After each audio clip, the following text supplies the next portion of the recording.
Friends, ఈరోజు video వచ్చేసి శుక్రవారం వెలిగించే 2 దీపాలు.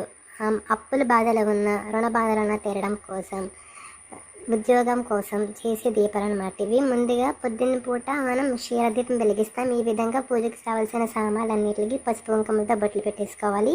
ఆవు పాలు తీసుకుని ఈ విధంగా ఎత్తడి ప్లేట్ కానీ లేదా ఏదైనా ప్లేట్ ఉంటే ఈ విధంగా పాలలో పెట్టినప్పుడు ఆ ప్లేట్ అనేది తేలుతూ ఉండాలి, దీపం అనేది తేలుతూ ఉండాలి అన్నమాట. ఆ విధంగా ఉండే విధంగా చూసుకోండి.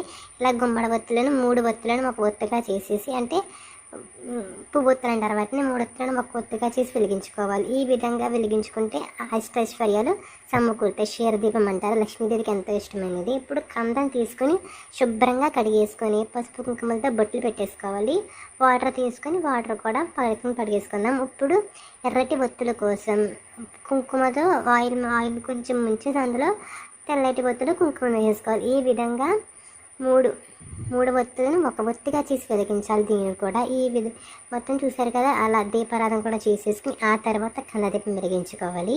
ఇది వారాహి మాతకి ఎంతో ఇష్టమైనది అనమాట. సాయంత్రం 6 తర్వాత వెలిగించుకోవాలి కందదీపం. ఈ కందదీపం వల్ల ఉద్యోగం, విద్య అన్ని లాభాలు కలుగుతాయి అన్నమాట. ఆరోగ్యం, మనకు కావాల్సినవన్నీ ఇస్తుందన్నమాట వారాహి. ఈ విధంగా పూజ అంతా అయిపోయిన తర్వాత పొద్దున పూట ఇవన్నీ తీసేసి పారే కాలువలో కానీ ఆవుకు కానీ పెడితే చాలా మంచిదన్నమాట. ఒక్కసారి ఈ విధంగా ట్రై చేయండి, చాలా మంచిదన్నమాట. 16 శుక్రవారాలు చేస్తే చాలా మంచిది. ఇంకా డీటెయిలింగ్గా కావాలంటే కామెంట్ చేసి సబ్స్క్రైబ్ చేసి పక్కన బెల్ ఐకాన్